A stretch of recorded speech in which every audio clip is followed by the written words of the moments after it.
topology and geometry of discrete groups and mapping class groups, and more recently is worked on stability phenomena in these groups, and he's here to tell us about representation stability. Okay, you hear me back there?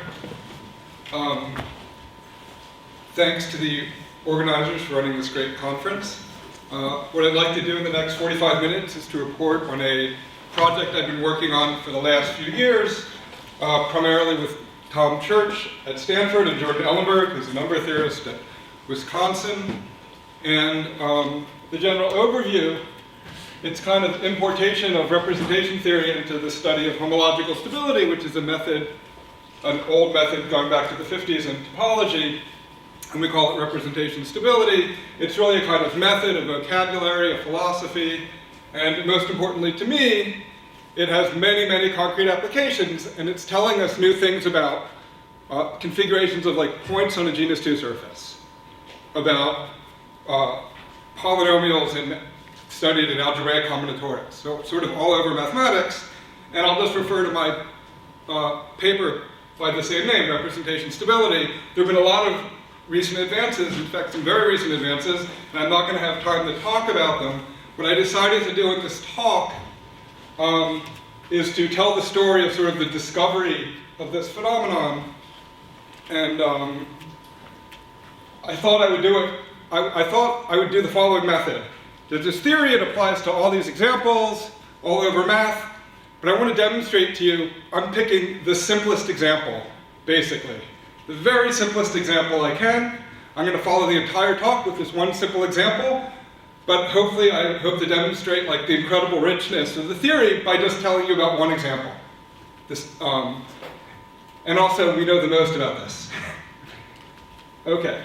So let me talk about, the example is going to be the configuration spaces on map in the complex plane.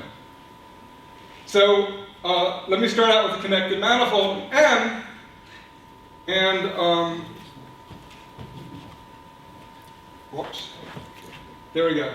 The configuration space of n points on the manifold M distinct points, I'll call it conf n of m. It's a set of n tuples of distinct points, and there they are, z1, 2, 3, and 4 on the torus there. Now, these are ordered n tuples of distinct points. The symmetric group acts freely by simply permuting the labels, as you see here. So you have a group acting by homeomorphisms on this space. These are very basic spaces and classically studied spaces in topology. And of course, you can take the quotient space, this action is free, and you can take the quotient space, which is a manifold, and it's a space of unordered n tuples. So you just, the space of n point subsets of M. Okay, let me give the simplest example, basically, the space of polynomials. So consider the space, I'll call it poly sub n of C, of monic degree n square-free polynomials over the complex numbers. Okay, it's a really basic space. We're studying polynomials here. I claim that this is in bijective correspondence with the space of unordered. Remember, this was unordered n tuples of points in the plane. Okay, and the correspondence is simply, if you give me a polynomial that's square-free, that means there's no multiple roots, and it factors completely over C. So I just list the n factors. Right? I list the n roots. That gives me a configuration of n points. Conversely, if you give me n points, I can, z1 to zn, I can create this polynomial. And that's bijective, and the fact that you have no multiple roots is exactly, gives you the distinctness of the points. So this is a very simple space. Now in general, the fundamental problem I'd like to address is to understand the topology of configuration spaces, just in this talk. And in particular, compute the cohomology, and we'll see why cohomology is particularly important, but one should think of this, of course, as like a linearization of the space. In particular, I want to know what happens when n changes, and we'll see why that is important. But of course, this is an old theme in topology. If you have a natural sequence of spaces parameterized by n, studying the 10th one is silly. You study all of them together and you try to relate them, even to get information just about one of them. The case of the complex plane, where the manifold is just the complex plane, just R2, already has lots of, and understanding its cohomology, already has lots of very concrete applications that I don't have time to talk about, but I just wanted to indicate that. Okay, so stability is the title of the talk. Let me tell you what I mean about stability, by stability and instability. So fix a degree I greater than 0, and it's a theorem of Arnold, and then Cohen for integer coefficients, that the space of polynomials, which remember, you can think of the spaces of unordered n-tuples of points in the plane, it satisfies what we call homological stability. What this means is that the ith cohomology of the space of polynomials of degree n, it doesn't depend on n for n bigger, n big enough, depending on I. And there's an explicit range. Okay, like n bigger or equal to 4i or 2i or whatever. And what that does, what stability does, it converts what is a priori an infinite problem, computing, there's two parameters here. So if you want to know about H2, the space of polynomials, that's an infinite problem. There's infinitely many n. But of course, this tells you a computer could do it. It makes it, in principle, into a finite problem. And in practice, this stability is used to actually compute the answers sometimes. So this is a simple example of stability. And here's what I mean by instability. This is not an official definition of instability, but this just demonstrates that the space of configurations of endpoints itself does not satisfy this homological stability. I mean, I'll talk about this a little more later, but this has been a very powerful viewpoint in topology, and it doesn't apply even to just configurations of endpoints actually on any manifold, but let me just show you why. So Arnold showed that the first cohomology of spaces of n configuration of endpoints in the plane, let's say rational coefficients, is q to the n choose 2. And I just want to point out that the right side depends on n. So you don't satisfy stability. Okay, but let me explain what's going on and give you a feeling for why we care about cohomology. I'm not sorry, this is the topology section, so you know why we care. But let me give you a feel for why this is true, what this instability looks like. So, what is an element of H1 of configurations? It's supposed to attach to every loop it's a homomorphism from the space of loops of the space, so loops in conf n C to Q, and it's supposed to be additive, right? So it turns out there's a basis. We'll call it omega ij. In fact, Arnold gives these as one forms. And they're a basis, and so you're supposed to attach. So the question is, how can we attach to a loop a number, a loop of configurations, in a natural way? Well, what's a loop of configurations? Thanks to my wife, Amy Wilkinson, for doing this slide. So here's the configuration of ordered and ordered points in the plane. Instead of an ordering, I'm giving them colors that are supposed to be different. They're different. And here's what a loop of configurations is. Okay, I gotta do that again. So everybody, it's like a movie. All the points start where they are, you say go, they're distinct. It's not easy to program that and have them miss each other. I sure couldn't do it. Okay, so that's a loop of configurations. Okay, give me a number, give me a number. You're supposed to attach a number. How do you do it? Well, what you do is, you give an I and j, so like given the ith point and the jth point, you ignore all the other points. If I'm the ith point, I just take a video camera. Oh, I should have done this as part of the thing here. I should have had two of us do this. And you just take basically the winding number. You take the winding number of j around I. So it's a specific integral. Yeah. So notice that for every I and j distinct, you get such a number, and it's easy that wij equals wji. That's fun. Why is it not minus wji? I'll let you think about it. It's the same thing that if you're dancing, my advisor Thurston would say, if you're dancing with somebody, if you're rotating around them clockwise, then they're rotating around you clockwise. That's the proof. Okay, so what's happening here? I just produced all these cohomology classes for you. But what's really happening is that the symmetric group is acting on the space of configurations just by changing the label. Notice that these omega ij's, these winding numbers, I needed the points to be labeled, right? I said, look at the ith point and the jth point. and look at how J runs around I. I needed them to be labeled. But I can change the labels. And it's an exercise you can see. If I permute the labels, how many times does 2 wrap around 1? If I change my label to 5 and Constantine's label to 7, then it's the number of times 7 wraps around 5. So here's a fact. You don't even have to know about the topology situation. Demonstrates how representation theory comes in. If you have any vector space, like H1, and it has any action of the symmetric group that's non-trivial, I'm calling an action here trivial if every eigenvalue is 1 or minus 1. So that's trivial action. So as long as you have a non-trivial action, it's a basic fact in representation theory that your vector space has to be at least n-1 dimensional. So anytime you have symmetry, every time you have the symmetric group acting on a space, it will never satisfy homological stability.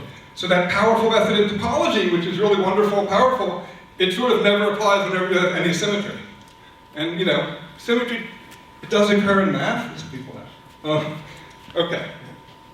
But I like this because it's sort of like you don't even have to know anything about topology to get this. You just have to prove this little non-trivial thing, and then rep theory is guaranteeing it. So it's the mechanism behind the instability. It's symmetry. And the upshot, in fact, you can show that like in every degree, you're unstable. Homological stability always fails. Okay? Okay.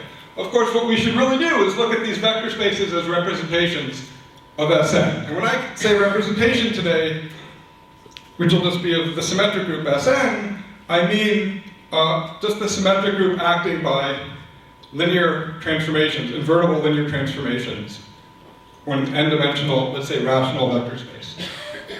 Okay, so let's talk about representation theory and how it's coming in. This is a little too grand of a title here. I should have. Anyway, topology and representation theory in my talk. So, if you look at what are the ways that Sn can act by linear transformations on a vector space, what are the Sn representations?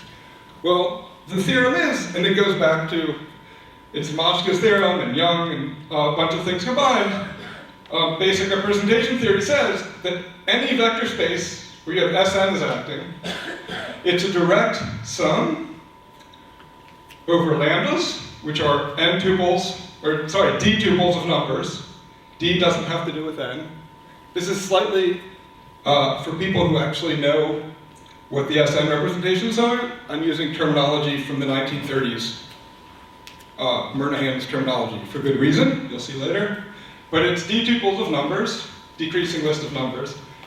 Of representations, I'll call them V of lambda. There's just a list. There's a universal list. I don't care what your V is. In the other room, we just have this list. For each d tuple of numbers like this, we have a representation that's irreducible. Irreducible means no invariant subspaces except 0 and the whole thing. So those are the atoms. And there's a list. And if you give me a d tuple, I can tell you like the dimension of that representation. I can tell you the traces of what does a transposition do, what's its trace. There's a whole theory there. Representation theory is symmetric. So your direct sum of them, now each irreducible occurs some number of times. It's like this terminology means you take C sub lambda copies of V sub lambda, and you take their direct sum. So this breaks up, this decomposition breaks up any representation of Sn into just this list of partitions, essentially, this list of d tuples. So let me give you a few specific examples to give you a feel. 0 is a d tuple of numbers, and that's the trivial representation. So this is one-dimensional, so the symmetric group 1n letters acts on Q by just everything acts as identity. That's irreducible. And so, for example, if you look at the first piece here, V of 0 to the C of 0, what is that? That's when, those are the set of vectors where all the elements are acting as the identity. So that's exactly the set of vectors fixed by the whole group. V of 1 is the standard representation. What's that? Well, here's a representation of the symmetric group 1n letters. You take Sn, you act on Qn, Q to the n, by just permuting the coordinate axes. Okay, that is not irreducible. It leaves invariant the subspace span by 1, 1, 1, 1, 1, 1, 1. Right? If I permute these, it's still that subspace. So you leave invariant, the orthogonal subspace, and that's n minus 1 dimensional, and exercise, it's irreducible. And there's a whole list. V of 1, 1, 1 is like wedge 3 of this. You know, Sn acts on V of 1 on the standard, and I can take wedge 3, right? If you have sigma acts on x, wedge y, wedge z, you just act on each individual thing. Okay. Those are representations. So back to our simple example of configurations. Okay. So what representation theory says is, this is a very simple situation. You have n points moving around in the plane, the space of all the configurations. You look at this vector space attached to it, the ith cohomology. The symmetric group is acting on the left side. It acts on the cohomology, so this is a representation of the symmetric group. So just by what I just said, it's a direct sum of irreducibles. And they have what are called multiplicities, these numbers. And so if you really want to understand cohomology, dimension, sure, you can ask about dimension of the vector space, but of course you want to know what it is as a representation. And the main problem that goes back to Brieskorn and Stanley and combinatorics and Orlick and Larry Solomon, find these multiplicities, these numbers. Once you find them, you're telling me exactly what's going on. You're telling me the trace of every element. You have a complete picture. And as we're going to see, and as I hope to demonstrate to you, these numbers are important. They have geometric meaning, and they have arithmetic meaning. And these are the numbers I want to get at. So let me give you an example, okay? Let's look at, again, the set of winding numbers. So H1 is a set of configurations of n distinct points in the plane. Right? So I told you before it was q to the n choose 2. Right? The dimension, it's a vector space of dimension n choose 2. That's good. Okay. Yeah, it's a vector space of dimension n choose 2. But the symmetric group is acting on it, and what's the representation? It's V of 0, trivial, plus standard, plus V of 2, whatever the hell that is. I mean, you don't know what that is. We'll see. And this only happens once n is at least 4. And what I claim to you, in other words, these Cn lambdas, V of 0 is multiplicity 1, V of 1 is multiplicity 1, and V of 2 is multiplicity 1, and all the others are multiplicity 0. But that's only when n is at least 4. Keep that in mind for a second. But I claim these are telling us something. This gives you a richer, much richer picture. Let me explain why. So there we are. What's the geometric meaning of the irreducible pieces? I'm claiming this makes it a much richer than just some set of winding numbers. Well, what's V of 0? So suppose you didn't know any of the topology behind winding numbers, and I just came to you and I said, there are these omega ij's, and this is the representation. What is the meaning of V of 0? Well, it's a set of fixed vectors. So what does that mean? It's asking you the question. Look at all linear combinations of winding numbers, right? What's an element of cohomology, of H1? It's a linear combination of these omega ij's, a linear combination of winding numbers. What linear combination of winding numbers is fixed by permuting all the labels? Like W12? No, W12 changes when you permute.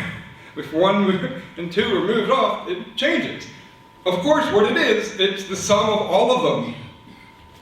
The sum of all the winding numbers, the total winding of every point around every other point, that's fixed by the symmetric group. And what the topological interpretation of that is, there's a little corollary here. If you look at H1 of the space of polynomials, or let's just say H1 of the space of unordered configurations, that is finitely covered by the space of all configurations, and by transfer, in topology, averaging, this space, because this is V of 0, that's just Q. That's the trivial representation. H1 of the thing you cover is H1 of the covering space, those things that are invariant by Sn. So it's Q. So that answers the question. I can come to you and say, what invariants are there of loops of configuration? How can you attach a number to a loop of configuration of unordered points? You can't do I and j because the points are unordered. So what this says is, here's something to do. Randomly label the points, 1 through n, and just measure all the winding numbers of every point around every other, add them all up. That's a number. It didn't depend on the labeling. And so that's what this means. Now let's look at the second piece, v of 1. Well, it's a little more natural to look at this plus this. So this plus this, it's the permutation representation. In other words, v of 0 plus v of 1, as I described earlier, this ends up giving you back. This is the representation of the symmetric group acting on q to the n, where you're permuting the n coordinate axes. And so, what representation theorem, I gave away the answer. But what representation theory is telling you?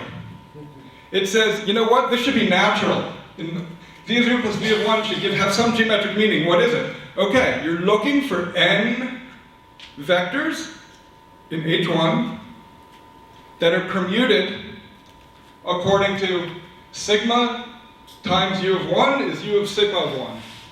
Right? They're permuted. Well, you can just do this purely with representation theory, and it's just u sub I is the sum of omega ij, where j is not equal I. So what it's saying is that here's an invariant, here n invariants of loops. Ready? The invariant of the loop I is just how much everybody else winds around me and add it all up. That's not invariant by the symmetric group, but if you change my label from I to R, it permutes my invariant to that invariant. So, okay. And finally, the sum of all three, it's something we know well, the permutations on two-element subsets. Okay, so let me move on for a second. Let me move on. Let me just move on. Okay. Okay, so actually, I'll move back. No, so on this screen, okay, so this is sort of the geometric meaning, but now I want to go back to the answer. I said that the first cohomology was v of 0 plus v of 1 plus v of 2, but that's only true for n greater than or equal to 4. In the beginning, it's not. You can see it's not, because when n is 1, configurations of one point in the plane, the first cohomology is 0. And then it starts, right? So, based on more than this, Tom Church and I had a guess. We had a conjecture, a hope, that if you look at the second cohomology, the sort of name of the representation, just to go back to this, sorry, but this totally explains the instability of the left-hand side here, right? Somehow, something is stable about it, namely the names of the representations don't change. Yes, the dimension goes to infinity, so classical stability is false, but the names of the representation stay the same. Of course, we chose this naming system on purpose. And with absolutely crucial computer help and otherwise help, and representation theory help from David Hemmer, who'd been a grad student at Chicago, you could program this on the computer. And so let's look at H2 of configurations. And here it is. V of 1, 1. C5, nope, it's different. Configurations of 6 points. So we're looking at H2 instead of H1. So you can see the names are changing, right? The names keep changing. Changing, not changing, not changing, not changing. Actually, there was a computer error originally, and it kept changing and getting more complicated, saying that our guess was wrong. And like we didn't take that line down. We said this can't be, it's too beautiful to not be true, which is dangerous to say. But then when we realized there was a coding mistake, and then once the coding mistake was fixed, this was very convincing of some kind of stability happening. And in fact, let me state the formal theorem. We proved that yes, we proved that for H, 8, 9, so this is, notice this is changing until you hit 7. And what we proved is that once you hit 8, so we're off by 1, we don't have a sharp result. Once you hit 8, this goes forever and ever and ever. Of course, the real answer is 7. Actually, there are two combinatorialists. Yeah, one of the things I like about this is people are coming in from lots of other areas of math and sort of using our theory to prove things. Anyway, they sort of got sharp bounds, and so they predict 7, and they're right. Anyway, what we could do is, when you write the cohomology as a direct sum of irreducibles, as you always can, what we showed, Tom Church and I showed, was that the multiplicities don't depend on n once you hit n greater than or equal to 4i. And in a minor generalization, Church then extended it from the complex plane to all manifolds. Minor generalization. No, it's a very serious generalization. It's a lot harder. Because sort of, one thing I like about this actually, so for configurations in the plane, we sort of know the answer. I mean, we're giving new info there. But I claim the following: we do not know the Beatty numbers for configurations of endpoints on the genus 2 surface. Yeah, there are papers that say this has been computed. That means there exists a spectral sequence. And I've asked around a lot. And actually, I think Melanie Wood and a collaborator just did that. Anyway, so we don't actually know these kind of stable multiplicities. But the key thing is that they exist. The answers can be complicated. Here's the actual answer worked out by hand by Tom Church. And I'm going to claim these things actually have meaning, and I'll show you that. Okay, I want to give an application that I think was the first application of the theory. Now there's lots of applications outside the theory, but I think the first sort of proof of concept is the theorem of Tom Church, and it starts out with old work of McDuff and Seoul from the 70s. They showed classical homological stability. If you take an open manifold, by which I mean, let's just say, it's a little more general, but let's just say interior of a compact manifold with boundary. And you look at configurations, unordered configurations, the space of unordered configurations. It satisfies classical homological stability over the integers, much stronger than rationals. Okay? Why do they need open? You know, you just want to know what happens on like a torus. Their theorem does not apply. They need open because you want to relate configurations of endpoints to n plus 1. And there's a way to sort of add a point at infinity and relate these spaces. So what happens when n is closed? What happens if you're like a torus? Well, here's the problem. There's no maps. I give you n, oh, whoops. This should be mod Sn, and mod Sn plus 1. If you look at unordered configurations, ready? You have 5 points on the torus. Give me a canonical way, give me any map to give 4 points. You can't take away the last point. Which is the last point? They're not ordered. There's a slightly more serious problem, is that the result is actually false for closed manifolds. And you can see why. The right-hand side depends on n, so you're not stable. But here's what Tom Church did. He says, oh, well, what you should do is just, instead of looking at configurations of n unordered points, just, you have a cover with deck group Sn, look at configurations of ordered points. Sure, I get a map from configurations of n points to n minus 1. Ready? Here's a map. Forget the last point. Forget the first point. There's lots of maps.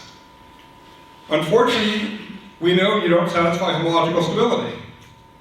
But you satisfy representation stability. And so what he gets, the implication, which I'll say why in a second, that for any manifold, that means like connected of course, but closed manifold, the cohomology of the space of unordered configurations of endpoints satisfies classical stability. Actually in dimension 3 and higher, this is a 2i. And here's the one-line proof. You take representation stability, what does that mean? That means the names of the representation stabilized. Well, transfer and topology says that this cohomology that you're interested in, the unordered, and here's the finite cover, the ordered, it says that it's the trivial, the fixed vectors. Well, I just told you the trivial, the number of fixed vectors, the dimension, the multiplicity of the trivial representation. That's the dimension of the set of fixed vectors. That stabilizes. So you're applying representation stability to the trivial rep. Now there have been other proofs of this, through Randall Williams and Bursky Miller. After Church proved his thing, they then found classical proofs of this, of the corollary, which was just the trivial rep. But the point is, you wouldn't have found that. So this is pretty cool, because you satisfy stability rationally, but not integrally. And you may ask why. It's in this transfer. is why. But I think this was really, I thought this was a great theorem of Tom's because it sort of shows that you wouldn't have, it gives you a language, representation stability gave you a language to talk about things, and you discovered a result that definitely wasn't discovered for 30 years. Yeah, that could have been proved, classically. Okay, so, great. Part 3, FI module. So, basically, the main part of my work in the last few years has been joint with Jordan Ellenberg and Tom Church, which is sort of the second generation of the theory, and I decided to essentially cut it from this talk. It's described in depth in my paper for this conference, which is called Representation Stability. But I did want to tell you what that does. So the bulk of the work goes into here, has been done on this, these things we call FI modules.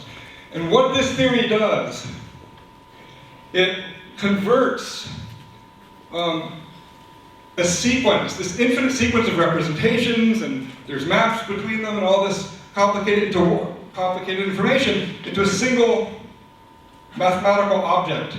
It's a functor from the category of finite sets injections to the category of R modules, where R is just a Noetherian ring. Let's just say Q. We've been talking about Q. Okay.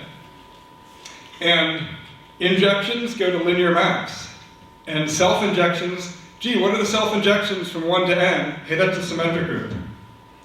So you get a sequence of SL representations.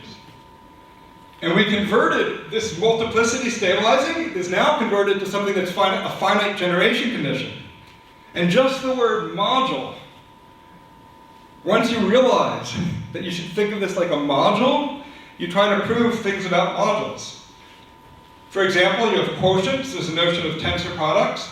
This, the absolutely key technical point of the entire theory, is Noetherian property. And one example of the power of this is that we have a new proof of Murnaghan's famous theorem from 1937, just for the experts. It's a theorem in representation theory that says if you take like V of lambda 1, tensor V of lambda 2, and write it as a direct sum of V of lambda, of V of mu's, like this multiplicity is stabilized. So it's some list of numbers. But here's an improvement. In the language of our theory, once you set the theory up, we give a different proof of Murnaghan, and it ends up just being the tensor product of two finitely generated modules is finitely generated.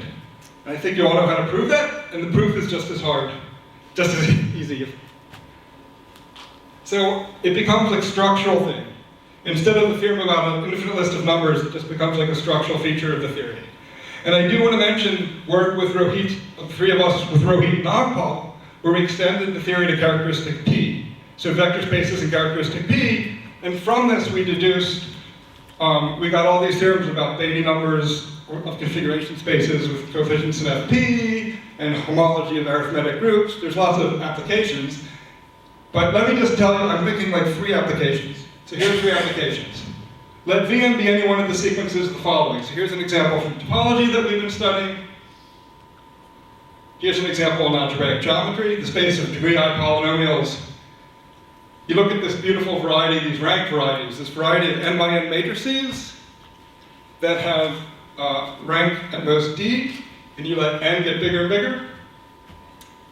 And you look at this space of degree I polynomials, and I is fixed, that's a vector space.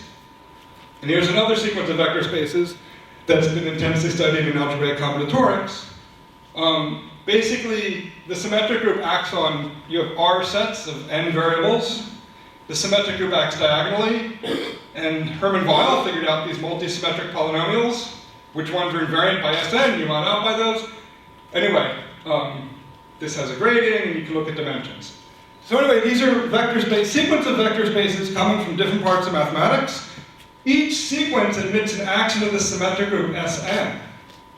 And each sequence forms an Fi module. So what the second generation of the theory gave us, it really bumped it up to a different level than what Tom and I have been doing.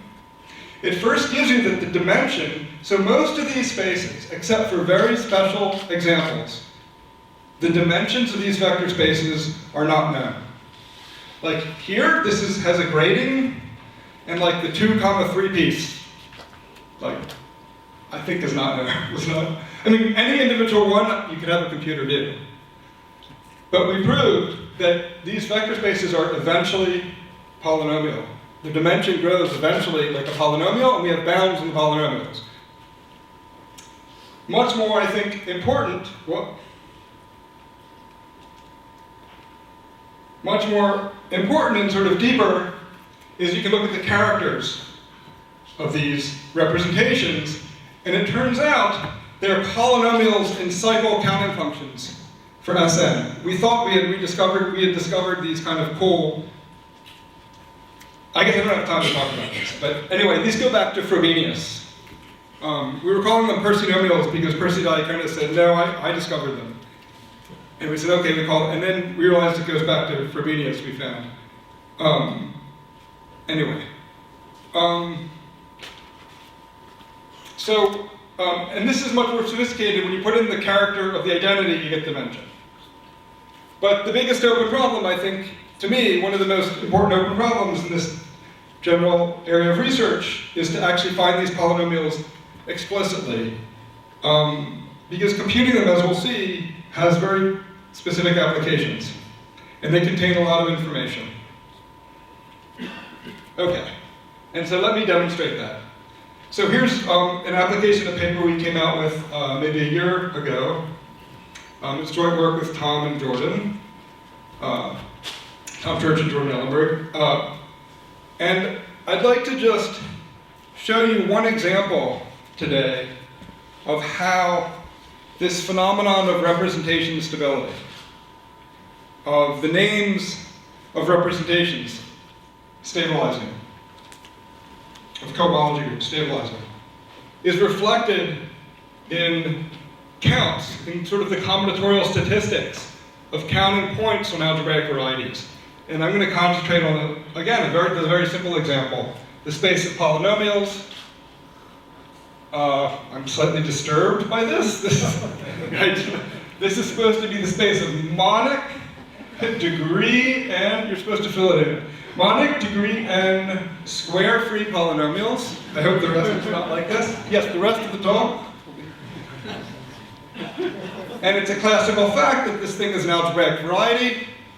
It's a 4, even the simplest one is 4 real dimensions, so this is just a caricature. But, so let me just remind you why. If you look at all monic polynomials, what's a condition of being square-free for a quadratic polynomial? It's b squared minus 4c.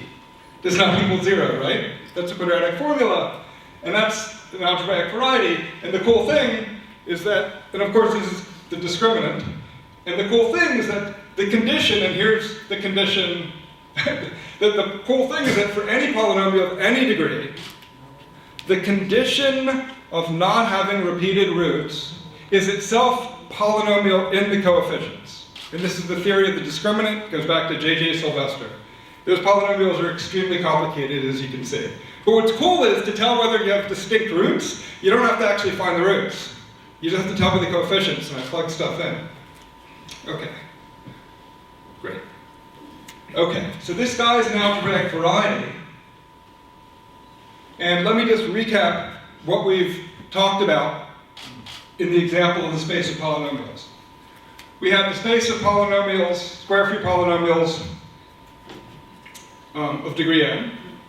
That's the same thing as those configurations of n unordered points. That's finitely covered with deck group, the symmetric group, by the space of ordered n tuples, right? And what have I been talking about? What I've been talking about is that we can access, we have information, namely this stability. And again, this representation stability, when I say that if you take H15 of this space, it satisfies representation stability, that converts an a priori infinite question, namely what is H15 of conf n for all n, to a finite question.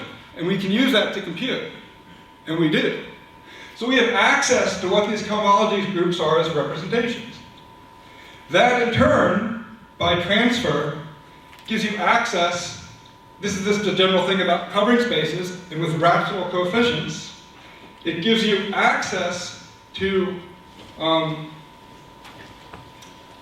the cohomology of the space of polynomials with twisted coefficients in an Sn representation. V. Namely, the dimension of the thing down here is the multiplicity of V. It's the inner product of the character. If V is irreducible, say, then the dimension of this cohomology group down here is just the multiplicity of V in this cohomology group. And I've just been talking to you about the multiplicities, right? So we have access to that. So what? Can I say something about polynomials? I'm looking at the space of polynomials. I should be able to say something about them. And again, what I should say before I forget, I'm about to tell you about polynomials over finite fields. And I'm not claiming I'm giving any new theorems about polynomials over finite fields. The key point is the phenomenon, the bridge between things. Although we do it in our paper, some of the theorems I'm going to tell you, you start looking at L function, it's not completely elementary. Anyway, so I want to tell you about, use the fact that you're an algebraic variety, you can look at the FQ points. Okay? And that ends up being the space of polynomials, mod x squared free degree n polynomials over FQ. Okay, that's the FQ points. And I can look at the FQ bar points. And Frobenius is acting. X goes to x to the q. So locally in affine charts, this is geometric Frobenius. So this fantastic observation of Hasse, or I guess Andre Vey pushed this, is the following. Suppose I want to know how many polynomials are there of mod x squared free of degree n are there over FQ? How many FQ points does this algebraic variety have? Well, it's the fixed point of Frobenius. It's cool. You just have to count the number of fixed points. Why? What's a fixed point? X is a fixed point if x to the q is congruent to x mod q, and by Fermat's little theorem, that's, yeah. So what do you want to do? You want to apply the Lefschetz fixed point theorem. Let's just count, do this simple count. And you want to apply the Lefschetz fixed point theorem and make it pretend everything has index 1, say, you get that the number of fixed points of Frobenius is the alternating sum of the traces. Now the problem is this is meaningless because you can't apply Lefschetz fixed point theorem to this crazy space that topologically is some kind of Cantor set or something, like totally disconnected space. But it's a very long story, and considering I have 3 minutes, you can make this all work in a tall cohomology. It's a very special situation, so you can make it work. And there's a Grothendieck Lefschetz fixed point theorem, and you can figure out the trace of some of the matrix. You know all the eigenvalues are the same. But the point of this is just the following. You're not supposed to be following the details of this, but I want to just tell you the story. You can see we have a paper called Representation Stable Cohomology and Counting Points. The point is, what this machinery does of a tall cohomology and Lefschetz, in this case, it converts information about this number on the left, which I just told you. That's what we have access to. That's my whole talk has been about cohomology of configurations as a representation. And that allows us to access this. It's a machine for converting the left side to information on the right side, point counts weighted by a character. And let me just give an example of what I mean, just to finish up. It gives this kind of dictionary. And what do I mean by point counts weighted by a character?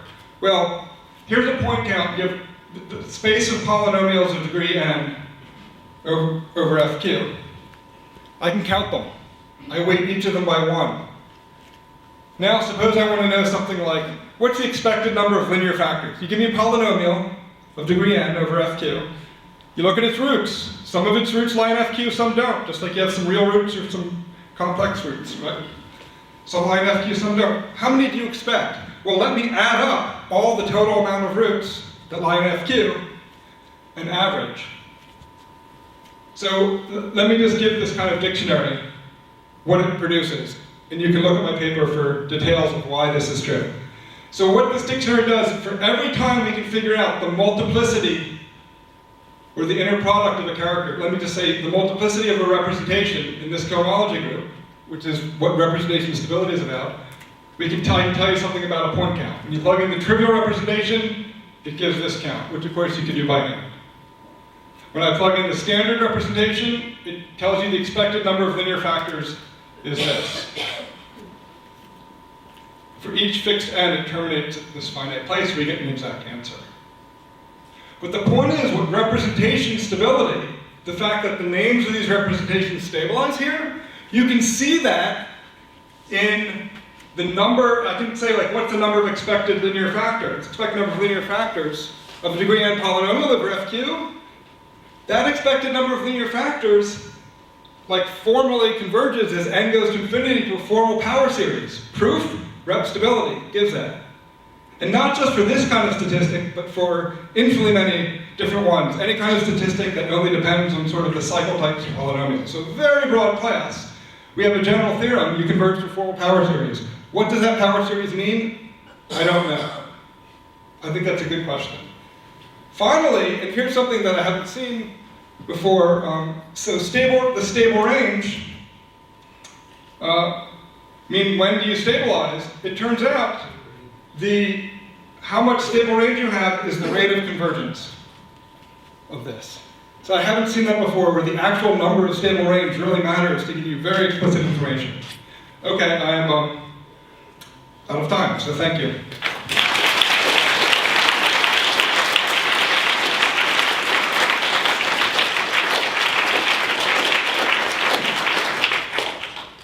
Any questions for Benson? It's a beautiful talk.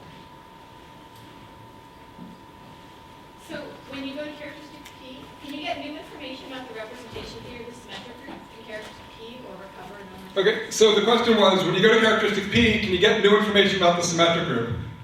I don't know. We haven't tried to do that. The only thing I would like to say, though, is a question that is open. In characteristic P, we can prove things like the cohomology with FP coefficients of the level P congruent subgroup of SLN grows like a polynomial, eventually. Now, in characteristic 0, we had a better theorem. These characters have a kind of polynomial behavior. So there are these Brouwer characters in characteristic P that just the three of us don't know, don't know enough about. And so that's like one of the open questions I think would be interesting in the characteristic P story. So I'd like to have more people who know representation theory of Sn in characteristic P could definitely say more. It's just our ignorance. Sorry, I shouldn't say that to have collaborators, but they're brilliant. They're just, More questions? And if not, let's thank Benson again.